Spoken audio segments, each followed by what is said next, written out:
اللہ تعالیٰ کی کتاب میں، اور فی کتاب اللہ سے مراد لوح محفوظ میں۔ لوح محفوظ ایک ایسی کتاب ہے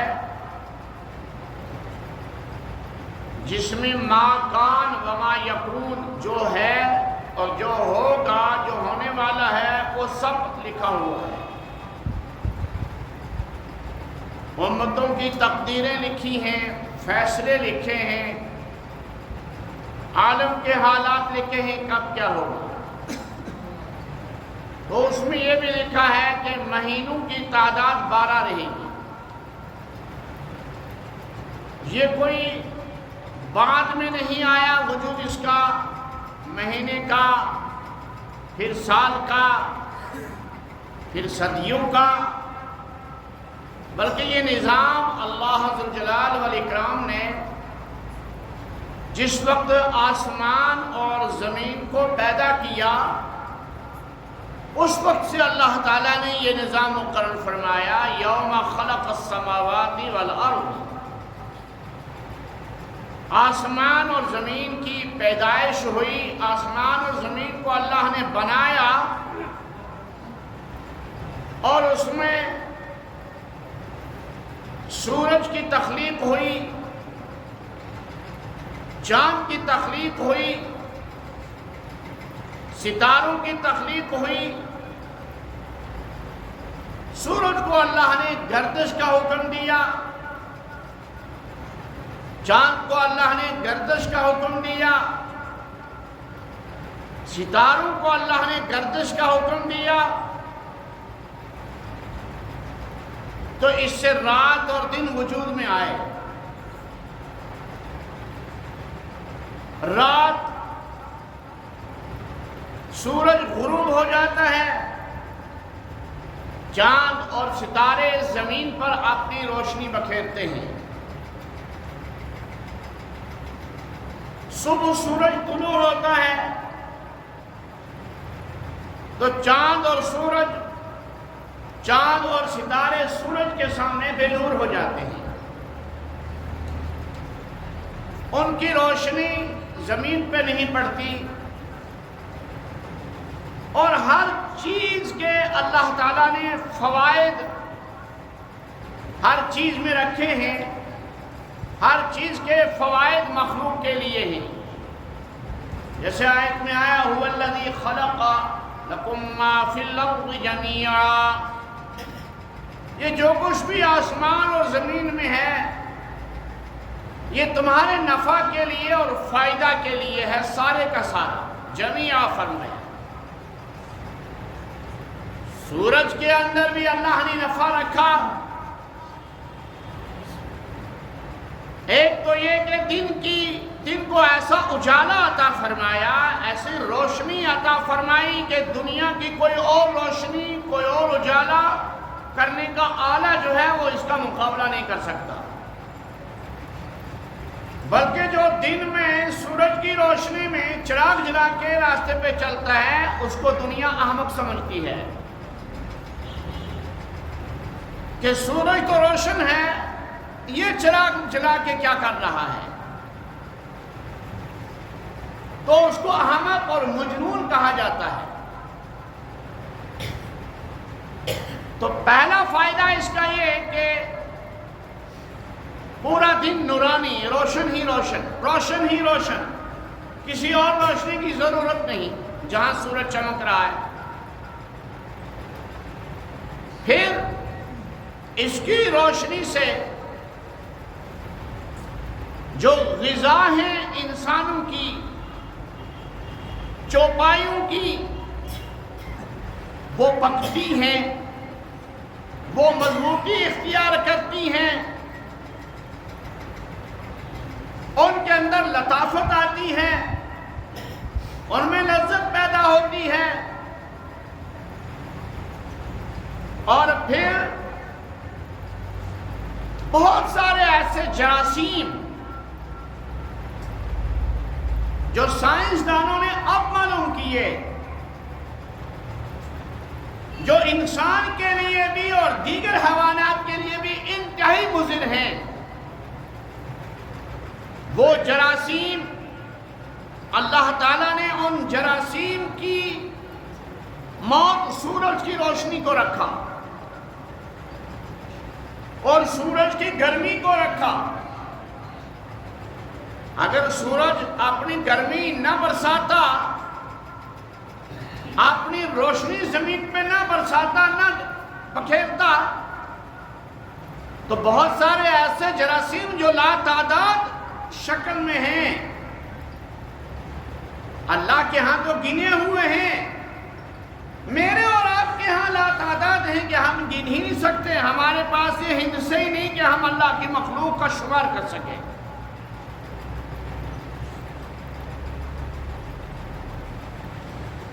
وہ جراثیم انسان کی صحت کے لیے بھی مضر، حیوانات کی صحت کے لیے بھی مضر، تو سورج کو اللہ نے ان جراثیم کے لیے بھی قوم میں لایا کہ وہ جراثیم سورج کی روشنی سے اور اس کی حرارت سے مر جاتے ہیں۔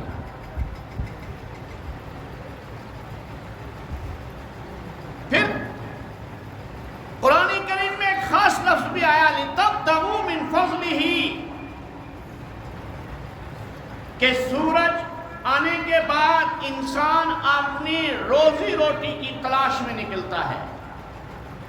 فضل سے مراد اللہ کا رزق۔ اندھیرے میں یہ چیز حاصل نہیں ہوتی، روشنی آتی ہے، دین آتا ہے، تو اللہ ذوالجلال والاکرام کے فیصلے کے مطابق انسان اپنی روزی روٹی کے لیے تگ و دو اور کوشش میں لگ جاتا ہے، اور شام کے تک، اندھیرے چھا جانے تک بھی وہ اس کام میں مصروف رہتا ہے۔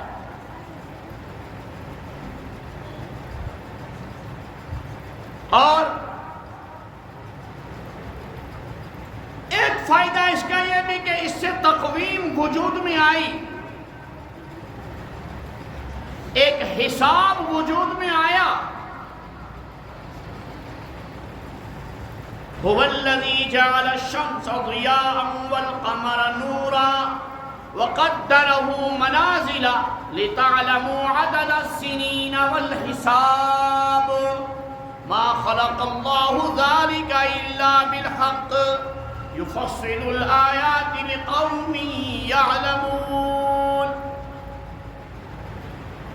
اللہ وہ ہے جس نے سورج کو روشن بنایا، والقمر نورا، اور چاند کو بھی نورانی بنایا، اس کو بھی منور فرمایا، وقدرہ منازل، سورج کی بھی منزلیں تیار رکھی،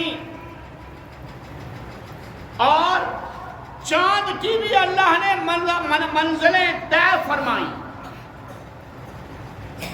کہ یہ کتنی دیر میں کہاں تک سفر کرے گا، سورج کتنی دیر میں کہاں سے کہاں تک گردش کرے گا زمین کے ارد گرد۔ وقدرہ منازل، اور یہ کیوں؟ فرمایا لِتَعْلَمُوا عَدَدَ السِّنِينَ وَالْحِسَابِ، تاکہ تم علم رکھو سالوں کی تعداد کا، اور حساب رکھو دنوں کا، حساب رکھو مہینوں کا، حساب رکھو سالوں کا، حساب رکھو صدیوں کا۔ لِتَعْلَمُوا عَدَدَ السِّنِينَ وَالْحِسَابِ، فرمایا ما خلق اللہ ذالک الا بالحق، اللہ تعالیٰ نے یہ جو پیدا فرمایا، سورج کو وجود بخشا، چاند کو وجود بخشا، یہ رات اور دن کو وجود بخشا، تو ما خلق اللہ ذالک الا بالحق، یہ تو اللہ نے ایک منصوبے کے تحت اور ایک ضرورت کے تحت اس کی تخلیق فرمائی ہے۔ یفصل الآیات لقوم یعلمون، اللہ تعالیٰ اپنی آیات، اپنی نشانیاں تفصیل سے بیان کرتا ہے اس قوم کے لیے جو علم رکھتی ہے۔ اہل علم کے لیے اللہ تعالیٰ اپنی آیات کو، اپنی نشانیوں کو تفصیل سے بیان فرماتا ہے۔ آگے والی آیت میں فرمایا ان فی اختلاف اللیل والنہار وما خلق اللہ فی السماوات والارض لآیات لقوم یتقون، بے شک یہ رات اور دن کا اختلاف ہے۔ رات آئی تو دن ختم ہو گیا، دن آیا رات ختم ہو گئی، ایک تو یہ مراد ہے۔ دوسرا یہ آج کی تاریخ میں، آج کی ڈیٹ میں دن کم از کم 20 سے 25 منٹ کم ہو گیا ہے اور رات 20 سے 25 منٹ تک زیادہ ہو چکی ہے، بڑھ چکی ہے اپنے اصل سے، ہے نا۔ یہ جو رات بڑھ چکی ہے اس میں کس کا حصہ داخل ہوا؟ دن کا۔ اور دن جو کم ہوا ہے اس میں کس کا حصہ داخل ہوا؟ رات کا۔ یہ اختلاف مراد ہے۔ ان فی اختلاف اللیل والنہار، بے شک رات اور دن کا اختلاف، رات دن کے اندر، دن کے کچھ حصے میں بھی آ رہی ہے، دن کا کچھ حصہ رات میں داخل ہو رہا ہے۔ اور یہی تفسیر ہے تولج اللیل فی النہار وتولج النہار فی اللیل۔ اللہ وہ ہے جو رات کو دن میں داخل کرتا ہے اور دن کے حصے کو رات میں داخل کرتا ہے۔ تولج اللیل فی النہار وتولج النہار فی اللیل۔ تفسیر میں نہ جائیں گے۔ ان فی اختلاف اللیل والنہار، بے شک رات اور دن کا اختلاف، وما خلق اللہ فی السماوات والارض، اور وہ چیزیں جو اللہ نے آسمانوں میں اور زمینوں میں پیدا کی ہیں، ما فرمایا، جو چیزیں بھی اللہ نے آسمانوں میں پیدا فرمائیں اور زمینوں میں پیدا فرمائیں، وہ کھانے کی چیزیں ہوں، وہ رہنے کی چیزیں ہوں، وہ پہننے کی چیزیں ہوں، وہ اوڑھنے کی چیزیں ہوں، وہ بچھانے کی چیزیں ہوں، وہ چلنے کی چیزیں ہوں، وہ سواریاں ہوں، وہ ہوا ہو، وہ کوئی بھی چیز ہو، وہ ایندھن کی شکل میں ہو یا وہ کسی اور چیز کے کام میں آنے والی چیز ہو، وما خلق اللہ فی السماوات والارض، جو بھی اللہ نے آسمانوں اور زمینوں میں پیدا کیا ہے، لآیات لقوم یتقون، اس میں نشانیاں ہیں، اس میں اللہ ذوالجلال والاکرام کی وحدانیت کی نشانیاں ہیں، اس میں اللہ ذوالجلال والاکرام کی الوہیت کی نشانیاں ہیں، اس میں اللہ ذوالجلال والاکرام کی ربوبیت کی نشانیاں ہیں کہ اس کائنات کا رب بھی اللہ ہے، اس کائنات کا الہ برحق بھی اللہ ہے، اس کائنات کا معبود حقیقی اور مسجود حقیقی بھی اللہ ہے، اس کائنات کا خالق حقیقی بھی اللہ ہے، اس کائنات کا مالک حقیقی بھی اللہ ہے، اور اس کائنات میں مدبر کائنات جسے کہیں گے، کائنات کے معاملات کو چلانے والا اور کائنات کے معاملات کو راہ راست پر قائم رکھ کر اور ہر چیز کو اعتدال میں رکھ کر اور ہر چیز کو اپنے محور پر رکھ کر چلانے والا جو ہے وہ اللہ کی ذات ہے۔ فرمایا وما خلق اللہ فی السماوات والارض لآیات لقوم یتقون، جو کچھ بھی آسمانوں میں ہے اور زمینوں میں ہے یہ نشانیاں ہیں، یہ نشانیاں ہیں اس قوم کے لیے جو یقین رکھتی ہے، اس قوم کے لیے جو اللہ کا ڈر رکھتی ہے، جو اللہ کا خوف رکھتی ہے، جو اللہ ذوالجلال والاکرام کی ذات کے ساتھ اپنا تعلق قائم کرتی ہے، جو یہ یقین رکھتی ہے، جو ڈرتی ہے اس ذات سے کہ اللہ وحدہ لا شریک ہے۔ لآیات لقوم یتقون۔ تو میں عرض کر رہا تھا کہ یوم خلق السماوات والارض، جب سے آسمانوں اور زمینوں کی تخلیق ہوئی ہے تب سے ایام اور مہینے اور سال بنتے چلے جا رہے ہیں، تب سے یہ تقویم شروع ہو چکی ہے، تب سے یہ کیلنڈر شروع ہو چکا ہے۔ فرمایا منہا اربعۃ حرم، ان 12 مہینوں میں 4 مہینے جو ہیں وہ حرمت والے ہیں، وہ نہایت عظمت والے مہینے ہیں، وہ نہایت رفعت والے مہینے ہیں، عبادت کے مہینے ہیں۔ اہل عرب ان مہینوں کا غلط استعمال کیا کرتے تھے، اہل عرب جو ہیں ان مہینوں میں جو ہے جنگ کیا کرتے تھے، کبھی محرم کو آگے لے گئے، کبھی محرم کو پیچھے لے گئے، کبھی سفر کو پہلے لے آئے، کبھی محرم کو پیچھے بہت آگے لے گئے، کبھی رجب کو پہلے لے آئے، شعبان کو مؤخر کر دیا۔ یہ ان کی اپنی منمانی تھی، یہ ان کا اپنا نظریہ تھا۔ قرآن نے فرمایا انما النسیء زیادۃ فی الکفر، یہ تو نسی ہے، اور نسی جو ہے یہ کفر کے اندر زیادتی کا عمل ہے، یہ کفر ہے اللہ ذوالجلال والاکرام کی چیزوں میں تبدیلی کرنا۔ منہا اربعۃ حرم، ان 12 مہینوں میں 4 مہینے جو ہیں وہ بڑے باحرمت ہیں، بڑے حرمت، بڑے احترام والے ہیں، بڑے عظمت والے ہیں۔ وہ 4 مہینے کون سے؟ ذوالقعدہ ہے، ذوالحجہ ہے اور محرم ہے۔ 3 مہینے تو اکٹھے آ رہے ہیں، اور 4تھا مہینہ رجب المرجب کا ہے۔ تفصیل میں نہیں جائیں گے، وقت کی قلت میرے سامنے موجود ہے۔ قرآن کریم میں ایک جگہ جو آیت میں نے پڑھی، یقلب اللہ اللیل والنہار، اللہ تعالی تقلیب کرتا ہے، بدل دیتا ہے رات کو اور دن کو، رات کو دن میں بدلتا ہے، دن کو رات میں بدلتا ہے۔ ایک معنی یہ، ایک جیسے میں نے پہلے بیان کیا ان فی اختلاف اللیل والنہار میں، کہ رات کو دن، رات کے کچھ حصے کو دن میں داخل کر دیتا ہے اور دن کے کچھ حصے کو رات میں داخل کر دیتا ہے۔ اس سے آ رہا ہے سرما کا مہینہ، دسمبر کا مہینہ، نومبر کا مہینہ، اس میں ہم دیکھتے ہیں ہماری نمازوں کا ٹائم ٹیبل کچھ اور ہوتا ہے، ہمارے روزوں کا، افطار کا اور سحری کا ٹائم ٹیبل کچھ اور ہوتا ہے۔ وہ رات کے وقت کو دیکھ کر اور دن کے اوقات کو دیکھ کر جو ہے متعین کیا جاتا ہے۔ یقلب اللہ اللیل والنہار۔ اچھا، قرآن کریم کہہ رہا ہے ہم ایسا کیوں کرتے ہیں؟ فرمایا ان فی ذلک لعبرۃ لأولی الابصار، بے شک اس میں یقیناً عبرت ہے۔ العبرۃ والنصیحہ، عبرت کے معنی نصیحت کے ہیں۔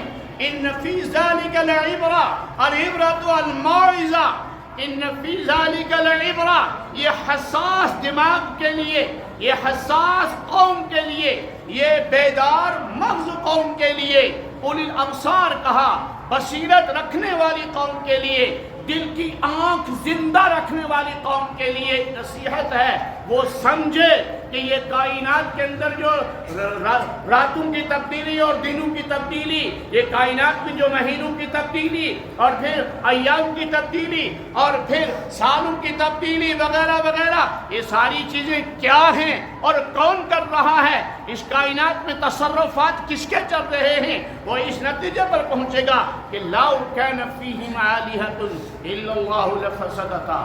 اس کائنات میں، اس کائنات کے چلانے میں، اس کائنات کے امور کو تدبیر دینے میں، اس کائنات کے امور کو آگے بڑھانے میں، گھٹانے میں، بڑھانے میں، اگر کوئی اللہ کے بغیر کوئی دوسرا معبود ہوتا، اگر اللہ کے بغیر کوئی دوسرا خدا ہوتا، اگر اللہ کے بغیر کوئی دوسرا الہ ہوتا، اگر اللہ کے بغیر کوئی اور بھی ہوتا، لفسدتا، یقیناً فساد ہو جاتا۔ وہ دونوں آپس میں لڑ پڑتے، وہ دونوں آپس میں سر پھٹول ہوتے، وہ دونوں آپس میں اختلاف کرتے۔ ارے وہ کہتے آج بندو کے ڈل میں اس سال شالی نہیں اگانی ہے، اور دوسرا کہتا مجھے اگانی ہے، میں اگا کر دے دوں گا۔ تو اختلاف ہوا، اتفاق ہوا، اختلاف ہوا، اتفاق ہوا۔ ارے میاں جی بولیے، اختلاف ہوا، اتفاق نہیں ہوا۔ ایک کہتا آج مجھے سورج چڑھانا ہے اور دن میں دنیا والوں کو روشنی دکھانی ہے، دوسرا کہتا کہ صبح کی نماز میں اٹھے ہی نہیں ہیں، ان کو اندھیرے میں ہی رکھو، اندھیرے میں ہی رکھو، اجالا ان کا نصیب نہیں ہے، یہ اجالا کو چاہنے والے، یہ روشنی کو چاہنے والے نہیں ہیں۔ اختلاف ہوا، اتفاق ہوا۔ قرآن نے بڑی عجیب مثال دی، فرمایا لو کان فیہما آلہہ، اگر اس آسمان اور زمین کے درمیان 2 معبود ہوتے، دو خدا ہوتے، اور لفسدتا، یقیناً فساد ہو جاتا۔ اللہ ایک ہے، کہیں زمین میں اختلاف نہیں ہے، کہیں آسمان میں اختلاف نہیں ہے، کہ اللہ کی مرضی ہے اللہ کی چاہت ہے، وہ ابھی بارش نہیں برسائے گا، ہم لوگ مانگ رہے ہیں لیکن ابھی اس کی چاہت نہیں ہے، اس کی ناراضگی کے آثار ہم پر ہیں۔ کوئی دنیا کی طاقت ہے جو برسا کے دے دے اس کی مشیت کے بغیر، اس کی چاہت کے بغیر؟ قرآن کریم میں سورۃ القصص میں ایک حقیقت کو بیان کیا، فرمایا قل ارائیتم ان جعل اللہ علیکم النہار علیکم اللیل سرمدا الی یوم القیامت من الہ غیر اللہ یاتیکم بضیاء افلا تسمعون۔ اے میرے رسول صلی اللہ علیہ وسلم، آپ فرما دیجئے اے لوگو، تم دیکھ نہیں رہے ہو، تم جانتے نہیں ہو، تم سمجھتے نہیں ہو اس بات کو، ان جعل اللہ علیکم اللیل سرمدا علیکم النہار علیکم اللیل سرمدا الی یوم القیامہ، اگر اللہ تعالی قیامت کے دن تک، قیامت کی صبح تک تمہارے اوپر رات کو مسلط کر دیتا، رات ہی رات، تو ذرا غور کرو، من الہ غیر اللہ یاتیکم بضیاء، اللہ کے بغیر کون معبود برحق ہے جو تمہارے پاس روشنی لے کر آئے گا؟ یاتیکم بضیاء افلا تسمعون، کیا تم سنتے نہیں ہو؟ تم کانوں سے کام نہیں لیتے ہو؟ تمہاری قوت سماعت پر غفلت کے پردے کیوں پڑ چکے ہیں؟ ایک اسی آیت کے ساتھ فرمایا قل ارائیتم ان جعل اللہ علیکم النہار سرمدا الی یوم القیامہ۔ اے پیارے حبیب صلی اللہ علیہ وسلم، آپ فرما دیجئے، آپ ان کی توجہ مبذول کیجئے اور فرمائیے ارائیتم، ارے کیا تم جانتے نہیں ہو، کیا تم دیکھتے نہیں ہو؟ سر کی کھلی آنکھوں سے تو دیکھو، کائنات کا مطالعہ کرو، ان جعل اللہ علیکم النہار سرمدا الی یوم القیامہ، اگر اللہ تعالی متواتر اور مسلسل دن ہی دن لاتے تو بولو من الہ غیر اللہ، اللہ کے بغیر کون معبود ہے؟ یاتیکم بلیل تسکنون فی، جو ایسی رات تمہیں مہیا فرمائے، جو ایسی رات تمہیں عطا فرمائے جس میں تم سکون حاصل کرتے، جس میں تم اطمینان حاصل